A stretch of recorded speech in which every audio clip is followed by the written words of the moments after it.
Kita sudah dengarkan sejak minggu pertama sampai hari ini, saudara-saudara, masih di dalam tema yang sama tentang nilai tawar. Coba kita bilang sama-sama nilai tawar. Dan hari ini kita akan menutup dari kisah Daud. Saudara-saudara, kita akan lihat Alkitab kita bersama-sama dari 1 Samuel pasal 30 ayat 1 sampai ayat 6. Sudah dapat bantu saya katakan amin. Mari, saya baca ayat ganjil, saudara baca ayat genap. Saya mulai. Ketika Daud serta orang-orangnya sampai ke Ziklag pada hari yang ketiga, orang Amalek telah menyerbu tanah Negeb dan Ziklag. Ziklag telah dikalahkan oleh mereka dan dibakar habis. Bagian saudara, perempuan-perempuan dan semua orang yang ada di sana, tua dan muda, telah ditawan mereka dengan tidak membunuh seorang pun. Mereka menggiring sekaliannya, kemudian meneruskan perjalanannya. Ketika Daud dan orang-orangnya sampai ke kota itu, tampaklah kota itu terbakar habis, dan istri mereka serta anak mereka yang laki-laki dan perempuan telah ditawan. Lalu menangislah Daud dan rakyat yang bersama-sama dengan dia itu dengan nyaring, sampai mereka tidak kuat lagi menangis. Juga kedua istri Daud ditawan, yakni Ahinoam, perempuan Israel, dan Abigail, bekas istri Nabal orang Karmel itu sama-sama. Dan Daud yang terjepit karena rakyat mengatakan hendak melempari dia dengan batu. Seluruh rakyat itu telah pedih hati masing-masing karena anaknya laki-laki dan perempuan. Tetapi Daud menguatkan kepercayaan kepada Tuhan Allahnya. Saudara-saudara sekalian, di slide berikutnya saudara akan ketemu dengan sebuah visualisasi bagaimana seseorang yang terancam dirajam dengan batu sampai mati. Imajinasikan ketika saudara ada pada posisi itu. Saudara masih ingat sebuah cerita tentang seorang perempuan yang berzina. Dan hukum Taurat Yahudi mengharuskan bahwa seseorang yang berbuat zina, dia harus dirajam dengan batu sampai mati. Masih ingat itu? Bahwa tidak ada sebuah kompensasi bagi sebuah dosa dalam tanda kutip tertentu. Apakah perzinahan, apakah mengakibatkan kematian orang mati dalam kelompok massal, atau juga karena mempertahankan iman di hadapan Tuhan. Ketika itu saudara akan diperhadapkan kepada suatu realita bahwa saudara dapat saja dirajam dengan batu sampai mati.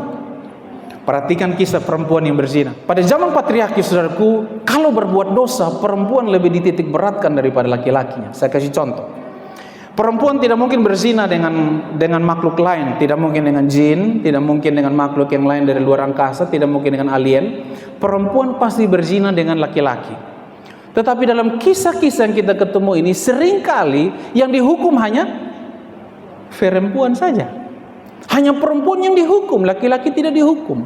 Pada perzinahan terjadi antara laki-laki dan perempuan. Kalau saudara lihat kisah daripada Daud dan Batseba. Daud dan Batseba ini juga Daud menyelingkuhi istri panglima perangnya. Dia ambil istrinya ketika panglimanya lagi berperang di medan pertempuran, membela martabat dan marwahnya. Tetapi Daud dengan seenaknya dia mengambil Batseba dan dia berzina dengan Batseba. Dan apa yang terjadi, saudara-saudaraku? Alkitab mencatat Daud menyesal di hadapan Tuhan, tetapi karena zaman patriarki tidak ada catatan bahwa Batseba juga menyesal. Seolah tidak ada keadilan di situ. Saya ingin kasih tahu saudara bahwa dunia tempat saudara dan saya hidup hari-hari ini bukan dunia yang adil. Dunia tempat kita berdiri hari-hari ini bisa saja menjadi dunia yang sudah rapuh. Dunia di mana saudara dan saya berkanjang hari-hari ini adalah dunia yang tidak lagi memberikan rasa aman kepada kita. Hari ini saudara nampak lebih baik, besok saja mungkin saudara akan mulai menurun, degradasi kehidupan. Mungkin sakit penyakit saudara, penyakit yang mulai terdegradasi, kesehatan saudara, keuangan saudara mulai terdegradasi, ya, sukacita saudara mulai terdegradasi, jabatan-jabatan saudara. Makanya saudara lihat orang pensiunan, contoh ya, atau dia pejabat eselon tertentu, ketika dia pensiun terdegradasi nih kesehatannya, rasa percaya dirinya di tengah masyarakat juga mulai terdegradasi dan seterusnya. Dan juga saudara-saudara, ada satu hal yang bisa terdegradasi dalam diri kita adalah ketika kita di dalam tekanan tertentu. Tetapi judul khotbah hari ini adalah menaikkan nilai tawar. Bilang bersama saya nilai tawar. Saudara masih ingat seseorang yang lain yang dirajam dengan batu? Namanya Stefanus. Masih ingat? Stefanus mempertahankan imannya di hadapan Tuhan. Nah, oleh karena realita dia mempertahankan iman di hadapan Tuhan, saudara-saudaraku, dia dirajam dengan batu sampai mati. Tetapi yang menyenangkan dari kisah ini adalah Stefanus memandang ke sorga, lalu dia bilang gini, aku melihat sorga terbuka dan anak manusia itu berdiri, dan dia berkata-kata, bersaksi tentang Yesus, dan di dalam keadaan bersaksi dia dirajam dengan batu sampai mati. Tetapi nilai tawar Stefanus sudah terbangun karena apa? Stefanus bukan baru pernah mengakui Yesus ketika hari dia dieksekusi, tetapi Stefanus terbiasa memuji, memuliakan Tuhan di dalam setiap aspek kehidupannya. Sampai sini saudara bersama saya? Nah, dalam case ini, dalam kisah pembejaan ini, alasan Daud mau dieksekusi dengan dirajam dengan batu sampai mati adalah karena alasan pertama, orang Amalek menyerang kota kediaman mereka di Ziklag yang dibakar habis. Ziklag adalah kota pelarian Daud sebenarnya. Orang-orang yang mereka kasihi ditawan. Siapa di antara mereka? Istrinya ditawan. 2 orang istri Daud ditawan. Istri-istri daripada pasukan perangnya ikut ditawan. Perempuan-perempuan terbaik diambil tanpa belis, saudara-saudara. Diambil dari komunitas itu ketika mereka lagi pergi dari kota Ziklag itu. Anak-anak ditawan, maupun semua perempuan tua maupun muda ditawan, saudara-saudara. Nah, apa yang terjadi? Sebagai seorang pemimpin, Daud harus take responsibility in this situation atau circumstances. Di dalam situasi ini, Daud mengambil alih tanggung jawab. Dialah orang yang paling berdosa dalam situasi ini. Pernahkah saudara mengalami suatu saat ketika di dalam tekanan, dalam masalah tertentu, baik dalam rumah tangga, dalam keluarga, dalam bisnis saudara, atau di dalam setiap area kehidupan saudara, dan terjadi sebuah chaos, terjadi sebuah suasana yang tidak menyenangkan, dan semua orang memandang saudara, ini lu penggara-gara. Pernah saudara? Saudara pernah ada di situasi itu? Setiap orang memandang saudara dengan pandangan seperti pandangan yang tidak bersahabat, seolah-olah semua kesalahan ini dilemparkan di atas bahu saudara. Seperti inilah keadaan Daud ketika itu. Ketika istri mereka ditawan, ketika anak-anak mereka ditawan sebagai tawanan perang, dan seterusnya, Daud dianggap sebagai pribadi yang paling bertanggung jawab. Saudara lihat visualisasinya pada gambar di depan. Daud seperti tidak berdaya, seorang raja. Ini visualisasi, bukan kejadian sesungguhnya. Yang tadinya dielu-elukan, yang tadinya dihargai, yang tadinya diberikan tempat terhormat di dalam komunitasnya.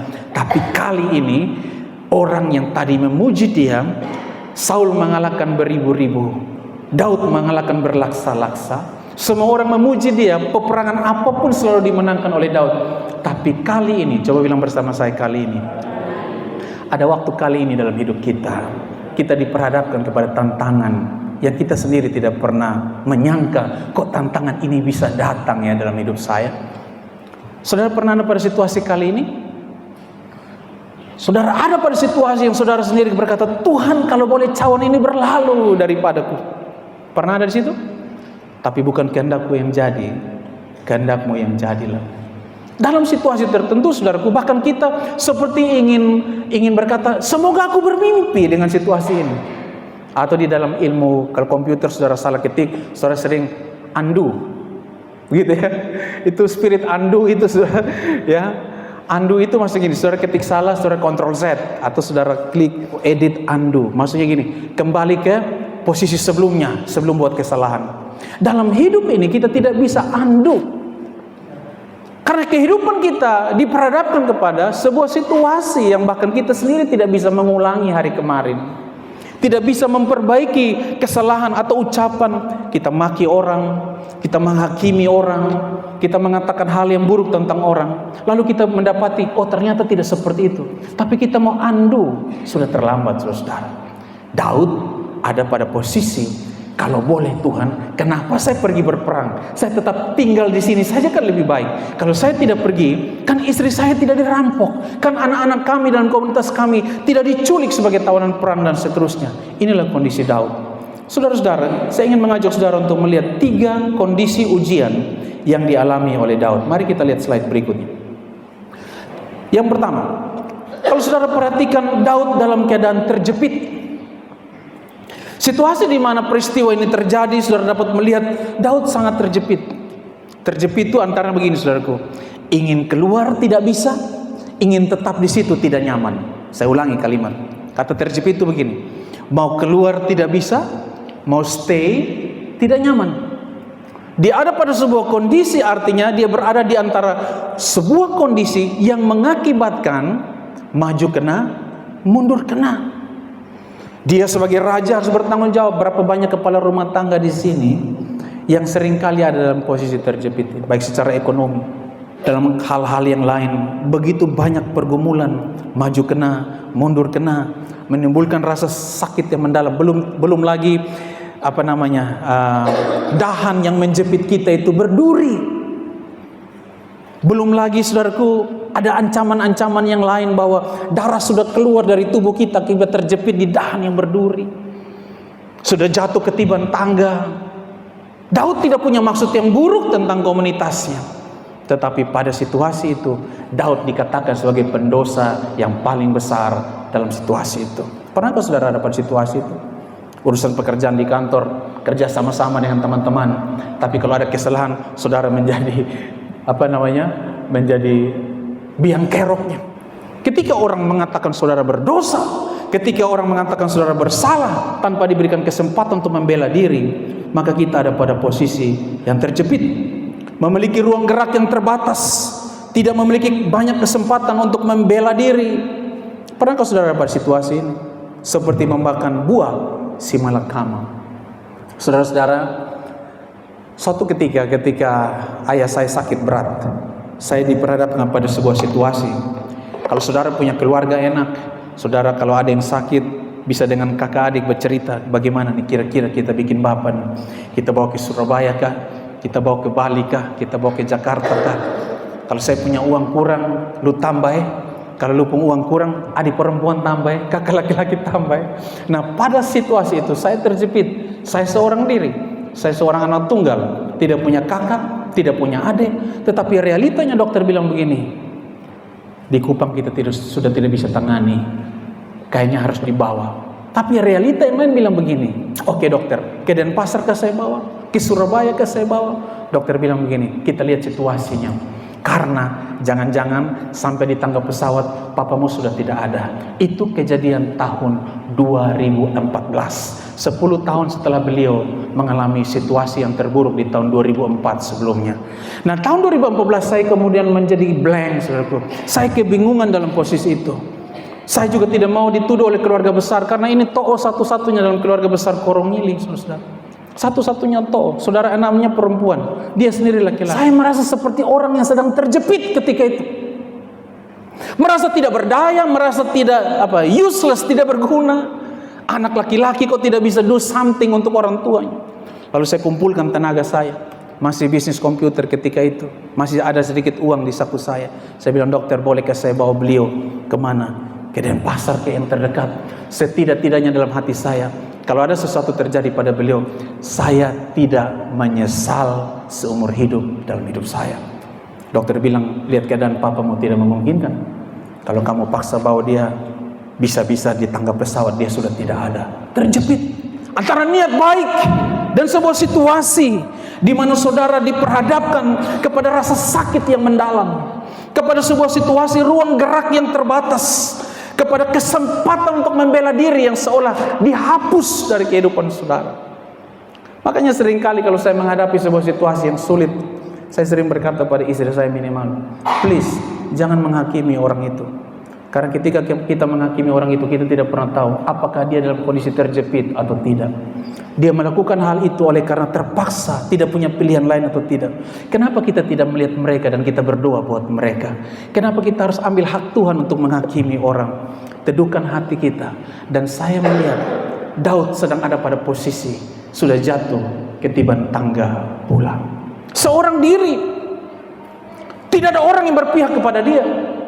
Bayangkan kalau pasukan yang bersama dengan dia kehilangan istri, pasukan yang bersama dengan dia kehilangan anak, bagaimana perasaan mereka? Kalau saya tanya pada saudara, bagaimana perasaan saudara? Wah, tertekan. Cucu baru satu, tapi ketika pulang perang cucu sudah tidak ada di rumah. Tertekan, depresi, kehilangan pengharapan, dan satu-satunya adalah ini semua kesalahan Daud. Bayangkan, kesalahan komunitas ditimpakan kepada satu orang. Dia terjepit. Suatu ketika dia di Taman Getsemani, Dia lagi bergumul dalam pergumulan yang sangat tinggi.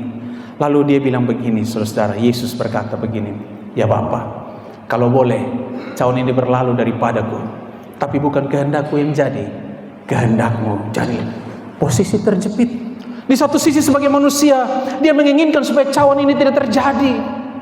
Peristiwa pembunuhan kolosal itu tidak terjadi dalam hidupnya. Tapi di sisi yang lain dia tahu bahwa dia harus taat pada kehendak Bapa sampai pada akhirnya. Suatu posisi yang tidak mudah. Satu posisi yang terjepit antara mau hutang di bank atau tetap berharap kepada Tuhan. Kalau hutang di bank, apa kata orang pendeta berhutang di bank? Tapi kalau berharap kepada Tuhan, minggu depan adalah deadline harus membayar uang sekolah anak. Situasi yang tidak mudah. Datang ke kamar, ngobrol sama istri, masih ada emas kah di jarimu? Masih ada emas kah di telingamu? Kalau ke bank prosesnya panjang, pegadaian menyelesaikan masalah tanpa masalah. Dan pada akhirnya dalam situasi terjepit itu kita harus melakukan apapun. Tapi saya mau berita baik kepada saudara pada pagi hari ini. Saya percaya dalam setiap lembah kekelaman Allah hadir. Saya percaya dalam setiap masalah ada solusi. Saya percaya dalam setiap doa ada jawaban. Tepuk tangan yang meriah bagi Tuhan kita. Haleluya. Ada amin saudara? Saya percaya kalau saudara melakukan itu. Kondisi terjepit ini memang kondisi yang tidak diharapkan oleh siapapun. Daud dalam keadaan terjepit. Tetapi saya suka kisah ini memberikan kepada Daud sebuah nilai tawar yang tinggi. Daud tidak melihat kekuatannya. Daud tidak memegahkan kemampuannya. Daud mengangkat kepala dan berkata, kalaupun aku harus mati dengan rajaman batu ini, biar aku mati. Ada banyak hal yang Daud bilang, Tuhan ambil jabatan ini, Tuhan ambil harta ini, Tuhan ambil popularitas ini. Tapi satu hal yang aku minta ya Tuhan, jangan ambil rohmu daripadaku. Bagi Daud yang terbaik bukan jabatan. Bagi Daud yang terbaik bukan harta kekayaan. Bagi Daud yang terbaik bukan popularitas. Tapi bagi Daud yang terbaik adalah roh Allah yang ditempatkan di dalam dirinya, yang mengakibatkan apapun yang dia kerjakan dengan tangannya dibuat Tuhan menjadi berhasil. Tahukah saudara, di minggu pertama saya bicara tentang Daniel. Kenapa Daniel berani menghadapi gua singa? Karena Daniel punya roh Allah di dalam dirinya. 1 Yohanes 4 ayat 4 mencatat begini, sebab roh yang aku tempatkan dalam dirimu lebih besar dari roh apapun di dunia ini. Kesadaran kita akan kehadiran Allah harus lebih tinggi daripada kesadaran kita akan partisipasi roh jahat. Katakan amin. Memang roh jahat punya kuasa, tapi Allah kita maha kuasa. Ada kuasa-kuasa yang harus takluk kepada pribadi yang maha kuasa. Katakan amin. Kita terjepit, tapi kita tidak kehilangan akal. Bilang bersama saya, terjepit tapi tidak kehilangan akal. Tetap berharap kepada Tuhan. Berapa banyak yang rindu berharap kepada Tuhan pagi hari, lambaikan tangan saudara. Amen. Saya berdoa biar dalam keadaan terjepit apapun, nilai tawar naik saudaraku. Saudara punya kehidupan yang berkualitas secara rohani di hadapan Tuhan. Saya sangat yakin di antara saudara banyak yang punya problem yang berat hari-hari ini. Diberikan sebuah tanggung jawab yang besar di pundak saudara. Diberikan sebuah kondisi harus memilih. Kalau saudara pilih yang baik, semua orang bertepuk tangan. Kalau saudara pilih yang salah dan ternyata pilihan saudara gagal, semua orang akan mengambil batu dan melempari saudara. Tapi percayalah, ada satu orang yang tidak akan melempari batu pada saudara. Ketika perempuan yang berzina ini datang di kaki Yesus, semua orang ingin melempari dia dengan batu sampai mati. Lalu Yesus berkata pada orang-orang itu, siapa di antara kalian yang tidak pernah berbuat dosa, hendaklah dia pertama kali mengangkat batu dan melemparinya. Dan apa yang terjadi saudaraku? Tidak seorang pun melempari perempuan ini. Lalu Yesus berkata pada dia, di mana ke orang-orang itu? Mereka sudah pergi. Aku pun tidak melempari engkau. Pergilah dan jangan berbuat dosa lagi. Kalau semua orang ingin melempari saudara, yakinlah ada satu pribadi yang tidak akan merajam saudara dengan batu. Namanya Yesus. Dia Allah yang sangat setia. Dia pribadi yang sangat menyenangkan. Dia ingin menolong saudara, bukan merubah situasi saudara, tapi merubah pribadi saudara. Masih ingatkah saudara tentang perkataan itu? Tuhan tidak tertarik merubah situasimu, Dia lebih tertarik merubah pribadimu. Ketika pribadimu berubah, situasimu dengan sendiri berubah. Tepuk tangan sekali lagi bagi Tuhan kita. Haleluya. Setiap kali situasi saudara berat, jangan cepat mundur dari hadiratnya. Setiap kali saudara menghadapi situasi yang mengancam kehidupan saudara, yang menghadapi resiko dirajam dengan batu sampai mati, jangan cepat-cepat mundur dari hadirat Tuhan. Jangan cepat-cepat berkata, Tuhan aku tidak kuat, aku tidak mampu. Memang kita diciptakan terbatas, supaya kita bergantung kepada Tuhan yang tidak terbatas. Memang kita tidak serba mampu supaya kita bergantung kepada Tuhan yang serba mampu. Memang kita tidak serba bisa supaya kita bergantung kepada Tuhan yang serba bisa. Ketika orang ingin merajam saudara dengan batu, yakinlah dalam hatimu ada satu pribadi yang tidak akan melakukan perkara yang sama. Kalau dunia tidak bisa memberi solusi, datang kepada Tuhan. Amin. Tuhan kita sumber jawaban. Dalam keadaan terjepit seperti apapun, saudara lihat di gambar ini, semua orang memeluk dia. Kemudian apa saudaraku, paspornya di blacklist, tidak boleh pergi ke luar negeri. Jangan berlari dari sini. Engkau harus bertanggung jawab, Daud. Seperti itu mungkin. Saudara akan menghadapi dilema yang begitu luar biasa. Di satu sisi, saudaraku, ada istri dan anaknya yang menangisi dia. Pasong bikin kau tempung bapak kayak begitu. Percayalah, di antara kerumunan orang yang membenci saudara, di antara kerumunan masalah yang sedang menghadapi saudara, ada orang-orang terdekatmu yang tidak akan pernah meninggalkan saudara. Saya pernah ketemu dengan seorang sepupu saya. Ketika kami berdua berdiskusi singkat beberapa hal, saya bilang kepada dia, "Adek, coba kamu ambil secari kertas, kamu tuliskan di kertas itu, siapakah yang paling mungkin menemani kamu di rumah sakit ketika kamu sakit? Tulis di kertas itu." Dia mulai tulis. Oke, pertanyaan saya yang kedua, kalau kamu mati nanti, siapakah yang paling mungkin duduk di samping peti jenazahmu? Tuliskan itu. Dia mulai berimajinasi dan dia menulis dalam bayangan imajinasinya. Sudah kamu tulis? Sudah. Kamu lebih habiskan waktumu, hidupmu dengan siapa? Dengan orang yang namanya kamu tulis itu? Atau dengan orang lain yang kamu tidak tulis nama? Seringkali kita habiskan waktu kita dengan teman-teman kita. Duduk di sana, main judi, mabuk-mabukan, hura-hura, happy-happy. Tapi ketika kita sakit, yang jaga kita istri kita, yang jaga kita anak-anak kita. Ketika kita meninggal nanti, yang menangisi jenazah kita istri kita, suami kita, anak-anak kita. Tapi dalam realitanya, seringkali kita menghabiskan waktu kehidupan kita dengan orang yang sama sekali tidak peduli dengan kita, dan membuang kesempatan untuk bisa hidup bersama dengan orang-orang yang setia hadir ketika kita terjepit dalam masa-masa yang sukar dalam kehidupan kita. Ketika kita sehat, kita punya 1000 rencana. Tapi ketika kita sakit, tersisa satu rencana. Rencananya cuma satu, rencana untuk sembuh. Banyak orang membuat rencana dan mengabaikan orang-orang terdekatnya. Saudaraku, tidak harus sok romantis.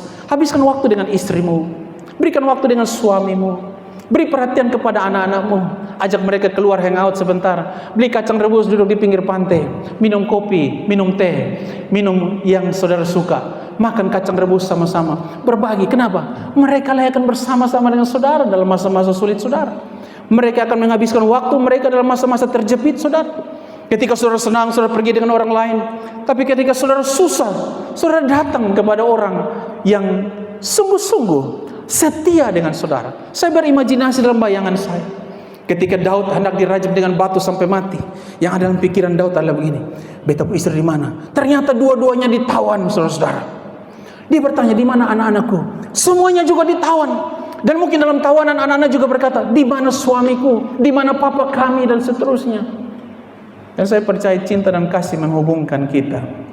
Setiap pagi ketika saya dan istri berdoa, kami selalu mendoakan jemaat yang Tuhan percayakan dalam penggembalaan ini. Tuhan tolong si A, Tuhan tolong si B, Tuhan rangkul jemaat. Yang sakit Tuhan sembuhkan, yang sehat Tuhan pertahankan sehat, yang susah Tuhan hiburkan, yang tidak punya uang Tuhan tolong berikan mereka kecukupan, yang sudah cukup jangan tinggi hati supaya jangan jatuh. Doa kami seperti itu. Setiap hari kami merawat saudara dalam doa-doa kami. Dan kami percaya dalam masa terjepit, value gereja kita adalah F, family. Kita akan tetap menjadi keluarga. Dalam susah kita keluarga, dalam senang kita tetap keluarga. Setuju? Katakan amin. That's a family means. Itulah makna keluarga dalam hidup kita. Oleh sebab itu saudara harus memiliki keluarga dalam hidup saudara. Apakah keluarga jasmanimu yang sudah lama saudara abaikan dengan segala macam kesibukan dan ambisi kehidupan saudara? Ataukah juga keluarga rohani yang Tuhan berikan dalam kof-kof saudara, dalam komsel saudara? Berikan perhatian kepada mereka. Saya masih ingat sebuah kisah, Bapak Pendeta datang dulu karena mama tanya cuma, beta penggembala di mana? Pergilah saya dan Ibu Grace untuk berjumpa dengan beliau. Waktu kami sampai ke sana, beliau sudah tidak sadar. Masa kritis yang sangat, apa ya saudaraku, kalau saya mau bilang begini, sangat menakutkan bagi saya. Karena kami baru selesai kubur jenazah kita, jenazah keluarga kita dalam jemaat ini pada hari Kamis. Kita baru selesai kubur Opa Mandala di hari Kamis. Lalu hari Jumat ada jemaat yang lain sakit. Dan di hari Sabtu kritis. Ketika saya datang ke sana, saya pegang tangannya, beliau sudah tidak sadarkan diri. Karena tekanan darahnya sudah 40/33. Sudah sangat rendah sekali. Saya merasa seperti wah ini sesuatu yang cukup serius ya. Dan saya genggam tangannya, dia tidak sadarkan diri. Dan kebetulan posisi pintu ruangan terbuka. Lalu berjalan seorang sahabat saya yang adalah kepala ICU di rumah sakit itu. Dia seorang dokter tapi dia pendeta juga. Dia jalan, dia lihat istri saya di depan pintu, dia lihat saya di sana. Lalu dia masuk, Pak Karel. Ya karena sama-sama pendeta ya kita saling bertemu. Masuklah dia ke dalam ruangan, Pak Karel, kenapa? Oh, ini ada jemaat sakit Pak. Dia lihat keadaan jemaat, dia tanya, dia bersama dokter Jaga, karena dia dokter senior di situ. Dia tanya dokter Jaga, ini kenapa? Dijelaskan beliau. Lalu dia perintahkan untuk hadirkan peralatan ICU di ruangan itu. Tidak dibawa ke ICU, tapi peralatannya dibawa. Dihubungkan dengan alat ini, alat itu, dan seterusnya. Terus tensinya semakin menurun. Orang bisa buka mata kalau dalam kurung 65. Saya tidak tahu istilah medisnya apa, mungkin Kevin bisa jelaskan. Tapi ibu ini dalam kurung hanya 21. 21 ke 65 itu jauh sekali. Secara pengharapan, ini masuk akal atau tidak ya bisa sembuh ibu ini. Saya juga mulai duk dak. Di dalam kepanikan saya, gembala juga manusia bisa panik. Di dalam kepanikan saya sandar di tembok. Saya taruh kepala saya ke belakang. Tidak sadar kepala saya kena tombol emergency. Tombol emergency, datang lari semua suster ke sini. Kata mereka, ada apa? Tidak, minta maaf, saya tidak sengaja tertekan di kepala saya. Lalu saya kembali menggenggam tangan ibu ini. Saya berdoa, dia sudah tidak dengar. Saya menyanyi entah berapa lagu. Ada lagu yang memang lagu dikarang orang, ada lagu yang saya karang sendiri. Karena saya sudah tidak tahu mau menyanyi apa, mau ngomong apa. Saudara pernah pada kondisi di mana saudara mau berdoa, sudah bingung mau berdoa apa? Saudara pernah ada pada posisi itu? Mau berdoa tapi bingung mau berdoa apa? Pernah ada pada posisi itu? Saya sudah tidak tahu mau berdoa apa. Lalu saya genggam tangan ibu ini, saya menyanyi. Pada satu titik saya hanya berbahasa roh. Berbahasa roh dengan suara yang pelan supaya orang jangan bilang ini doa sesat begitu. Karena ada banyak orang tidak sepakat dengan bahasa roh. Saya berdoa dalam bahasa roh. Kurang lebih kita dari jam 7 pagi sampai jam 1 siang ya, Ma. 8, 9, 10, 11, 12, 6 jam. Itu waktu terlama seorang gembala menemani dombanya. Saya seperti gembala yang kalah judi, saudara. Stres. Karel Koro. Dalam 1 minggu, Tuhan ambil 2 anggota jemaatmu. Di manakah doamu? Saya ke dalam kondisi terjepit. Di manakah posisimu sebagai seorang gembala? Saya menjadi manusia tertuduh pada hari itu. Seperti merasa makhluk paling gagal dari antara sekian hamba Tuhan yang sedang gembala di kota ini. Saya gembala yang paling gagal menurut saya. Saya stres, depresi, tertekan, dalam kondisi terjepit. Sulit. Kalau saudara pada posisi saya sebagai gembala, itu bukan waktu yang baik. Itu waktu yang tidak nyaman. Apa yang saya lakukan? Terus berharap pada Tuhan. Kemurahan-Mu lebih dari hidup. Saya nyanyi lagu itu. Allah kuasa melakukan segala dan seterusnya. Saya berdoa. Tiba-tiba dilakukanlah dengan hikmat yang dokter berikan. Mereka naikkan tensinya. Tensinya naik. Jam 1 beliau buka mata. Saya pegang tangannya. Mama, Bapak Gembala pegang Mama tangan dari jam 7. Mama tahu? Tidak. Mama tahu saya berdoa dengan Mama? Tidak. 6 jam saya duduk dengan Mama di sini. Mama tidak tahu? Tidak. Dalam kondisi terjepit, saudara punya satu pilihan. Jangan berharap pada manusia, berharaplah kepada Tuhan. Karena hanya Tuhan yang tidak merajam saudara dengan batu ketika saudara dalam keadaan yang tidak menentu.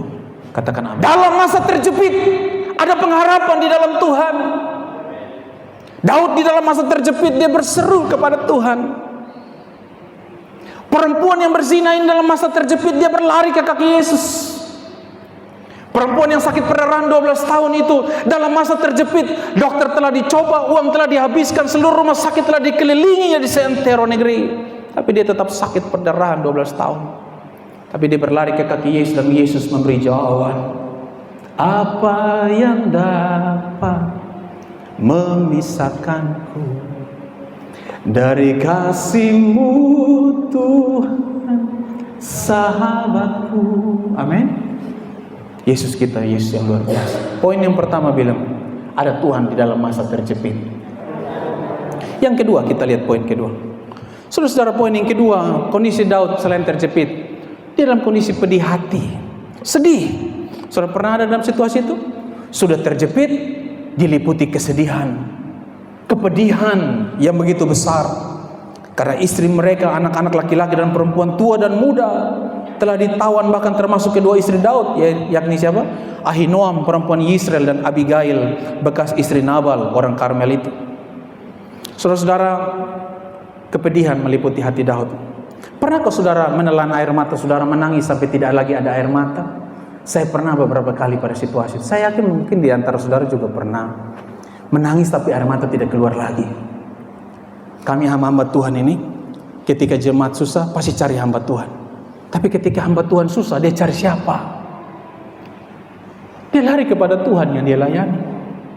Berlutut di mimbar ini, menangis sejadi-jadinya, hempaskan air mata. Kalau di luar orang bilang laki-laki kok cengeng, di hadirat Tuhan laki-laki tidak cengeng. Amin. Air mata kita ditampung di kirban Tuhan, berdoa dengan pedih hati. Saya sandar di ruangan itu, saya bilang begini kepada Tuhan, Tuhan, masa Engkau ambil 2 dombamu dalam minggu yang sama? Please don't do that. Tolong jangan lakukan itu Tuhan. Aku sedih, aku terjepit. Bagaimana aku menjelaskan kepada jemaat-Mu yang setiap minggu mendengarkan bahwa ada jalan keluar dalam hadirat-Mu? Jangan ambil Tuhan. Dan saya mulai menangis perlahan-lahan. Air mata tidak keluar, tapi hati saya menjerit. Itu tangisan laki-laki, saudara. Laki-laki menangis jarang keluar air mata, tapi hatinya menjerit, menangis sejadi-jadinya. Tuhan, please help me. Tolong Tuhan. Mungkin di bagian yang lain saudara pernah dengar nama seorang aktor bernama Keanu Reeves.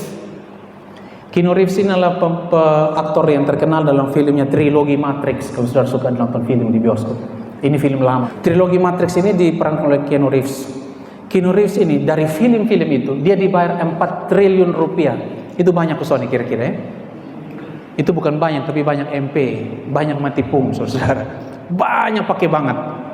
Trilogi Matrix, saudara. 4 triliun dia dibayar.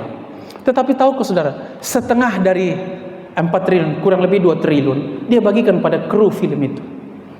Kenapa dia begitu bermurah hati? Yang pertama, orang ini mengalami tekanan yang terjepit yang sangat hebat dalam hidup. Yang pertama, ayahnya meninggal ketika dia berusia 3 tahun.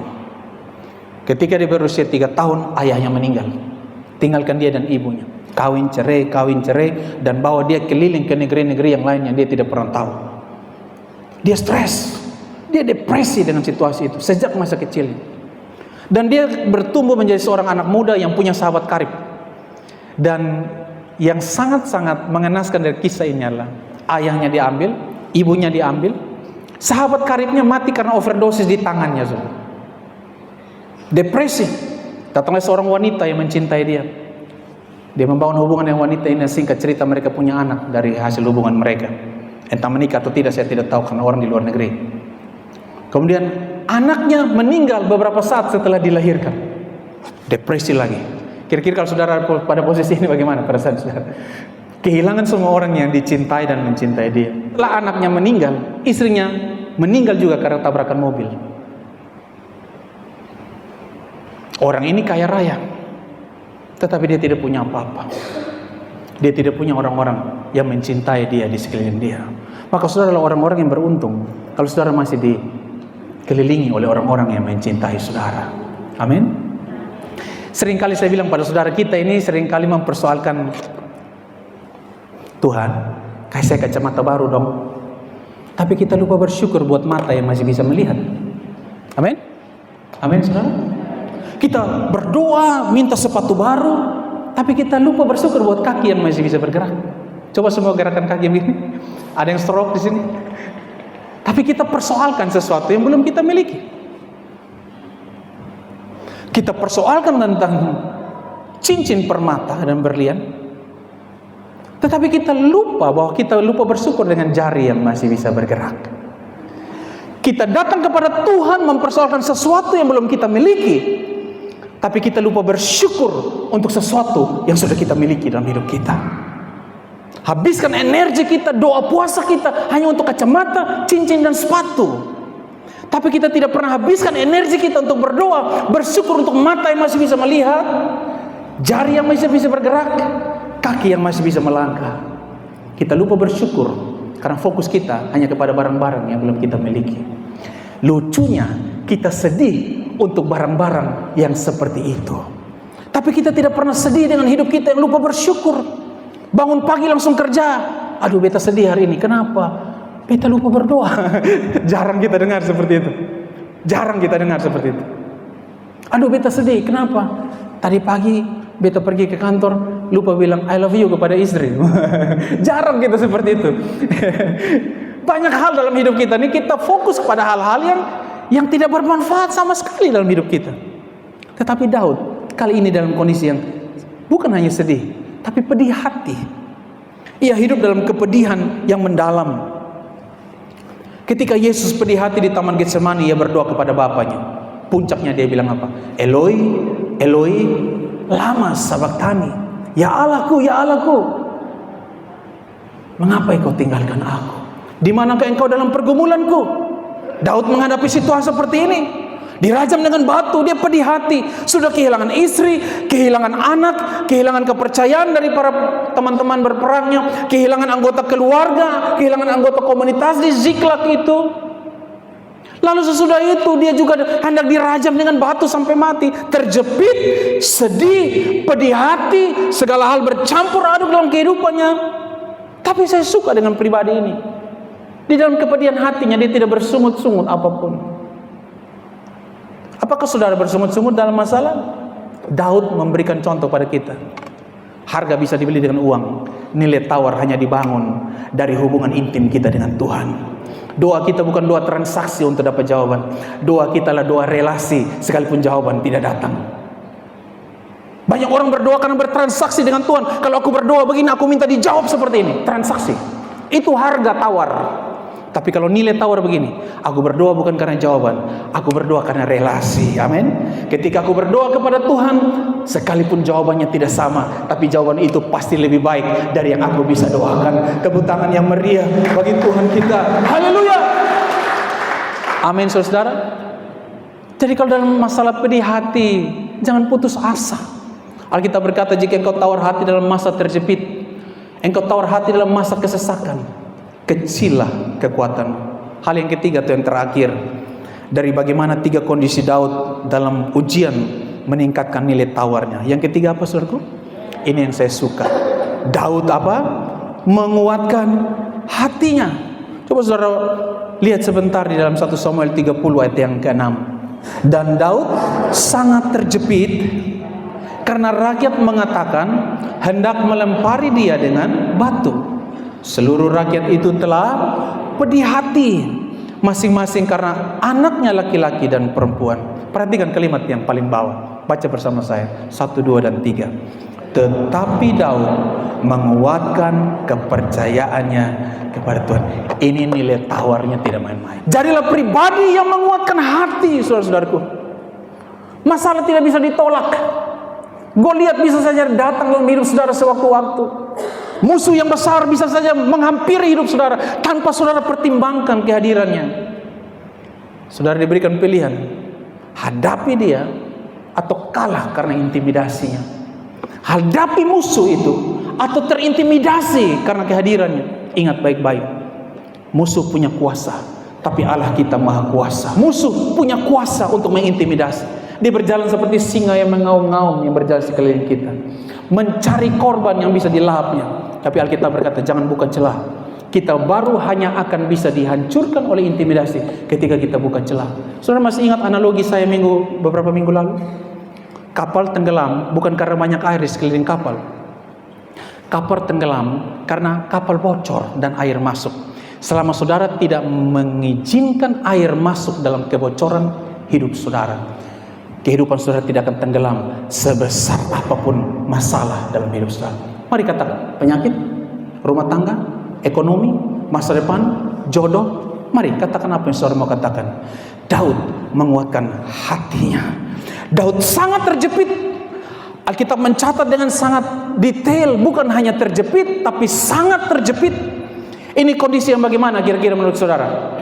Ini kondisi yang mudahkah, susahkah, atau sangat susah? Sangat susah. Sebab bukan hanya terjepit, tapi sangat terjepit. Rakyat hendak melempari dia dengan batu. Dan saya suka Daud menguatkan hatinya. Daud menguatkan kepercayaannya kepada Tuhan. Daud tahu tidak ada yang bisa memisahkan dia dari kasih Allah. Ambil apapun dari hidupku Tuhan. Jabatanku ambil, hartaku ambil, popularitasku ambil, mungkin nyawaku juga Engkau mau ambil. Tapi satu hal yang tolong jangan ambil. Jangan ambil kehadiranmu dalam hidupku. Jangan ambil rohmu daripada hidupku. Karena rohmu aku menjadi kuat. Karena rohmu aku menjadi seorang yang masih bisa berdiri di tempat ini. Katakan amin. Nilai tawar Daud bukan nilai tawar yang main-main. Kalau saudara pergi ke toko, ada uang, saudara bisa beli barang apapun. Semahal apapun selama ada uang, ada harga tawar, saudara bisa beli. Tapi nilai tawar tidak diperdagangkan. Harga diperdagangkan, nilai tidak diperdagangkan. Harga muncul karena ada uang, nilai muncul karena ada persoalan yang berhasil kita tangani dalam kehidupan kita. Setuju katakan amin. Saya percaya tidak ada masalah yang tidak bisa ditangani dalam hidup ini. Tidak ada persoalan yang tidak memiliki jalan keluar dalam hidup ini. Setuju katakan amin. Nilai tawar kita muncul di situ. Amin saudaraku. Terjadi apa di slide berikutnya? Daud menguatkan hati. Dan apa yang dia lakukan? Terjadi pengejaran. Kalau saudara nanti baca di rumah saja dari 1 Samuel 30 ayat 9 sampai 17. Daud tidak tinggal diam. Ketika hatinya menjadi kuat, dia bangun dan bertindak. Mari bilang bersama saya, ketika hatiku menjadi kuat, aku bertindak. Ulangi sama-sama. Ketika hatiku menjadi kuat, aku bertindak. Jangan tinggal tenang terus. Sekali-sekali butuh bertindak. Amin. Bertindak. Oke. Mari saya kasih sebuah analogi berpikir. Saya haus. Di depan saya ada air.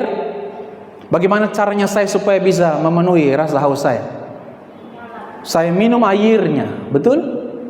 Orang Sumba bilang air, bukan air. Saya minum airnya. Apakah saya bisa minum sekarang? Bagaimana cara saya bisa minum? Saya harus bertindak untuk mendatangi air ini. Kemenangan tersedia bagi kita, tapi dibutuhkan tindakan untuk merebut kemenangan bersama Tuhan. Tepuk tangan yang meriah bersama-sama. Haleluya. Daud menguatkan hatinya, Daud menguatkan percayanya. Tapi yang menarik dari kisah ini adalah dia tidak tinggal diam. Dia melakukan pengejaran musuhnya.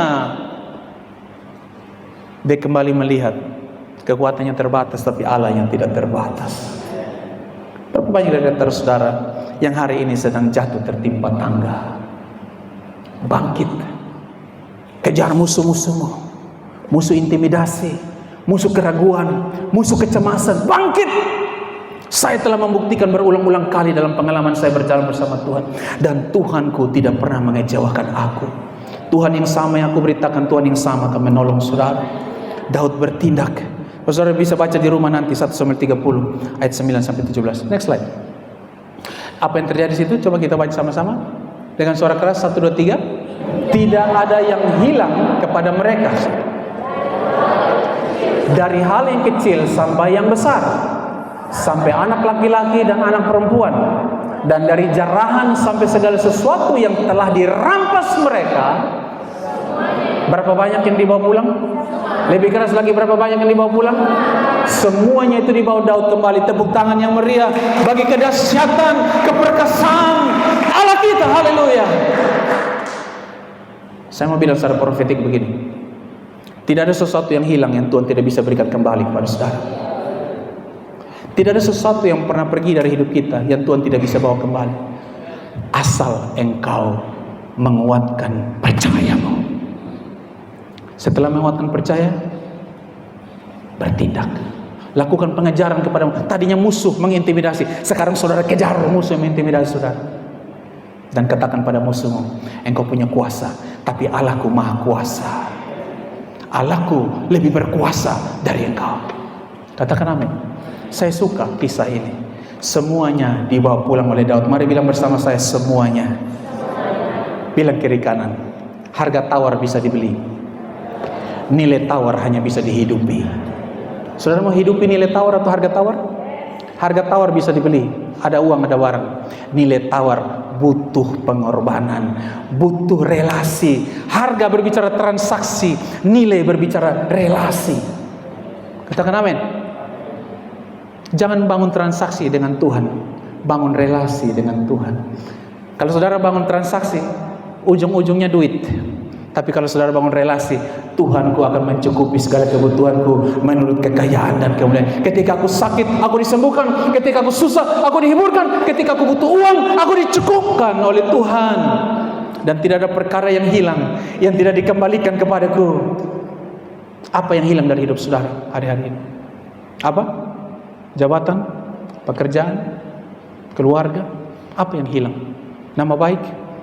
Bertindak, dan Tuhan akan kembalikan. Ketika Ayub dalam masa-masa sukarnya, dia kehilangan anak-anaknya, dia kehilangan hartanya, dia kehilangan segala-galanya. Tetapi ketika Ayub berkanjang kepada Tuhan, Alkitab mencatat Ayub mendapatkan berlipat-lipat kali ganda dalam kehidupan. Jangan pernah khawatir dengan Tuhan kita. Setuju? Katakan amin. Lihat slide yang terakhir. Kesimpulan khotbah hari ini. 3 kondisi ujian yang dialami oleh Daud. Kondisi yang pertama apa, saudara? Terjepit. Kalau ada di antara saudara yang mendengarkan firman Tuhan hari ini sedang dalam kondisi terjepit, saran saya, bangun nilai tawar. Di dalam terjepit sebesar apapun, ada dilema sebesar apapun, masih ada Tuhan yang tidak merajam saudara dengan batu ketika orang lain merajam saudara dengan batu. Katakan amin. Yang kedua, pedih hati. Kondisi apa, saudara? Kalau saudara sedang sedih, dalam kondisi yang tidak menentu, hatimu diliputi oleh kekecewaan, kecewa. Dulu beta ada uang, nampak son deka-deka, beta susah basung semua jauh. Dulu beta sehat, nampak son mencari beta. Beta so penyakit begini, son ada yang toy dan beta. Nostalgia yang mengintimidasi diri saudara sendiri. Jangan pernah pedih hati. Amin. Alkitab bilang begini, senang secukupnya, sedih secukupnya. Manusia bisa sedih, tapi jangan sedih berlebihan. Senang secukupnya. Lebih daripada itu, iblis bisa ambil bagian. Bilang sama-sama saya, cukup. Kalau pedih hati, secukupnya. Kalau senang, secukupnya. Yang ketiga, bagaimana Daud menilaikan nilai tawar? Yang ketiga apa, saudara? Ia menguatkan hatinya.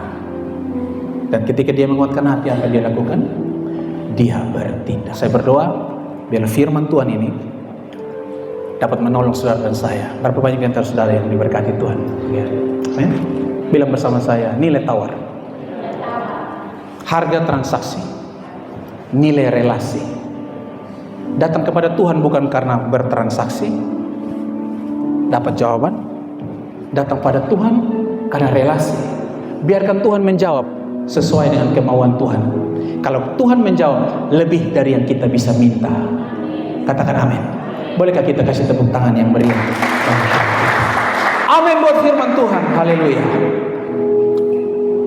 Terima kasih Tuhan.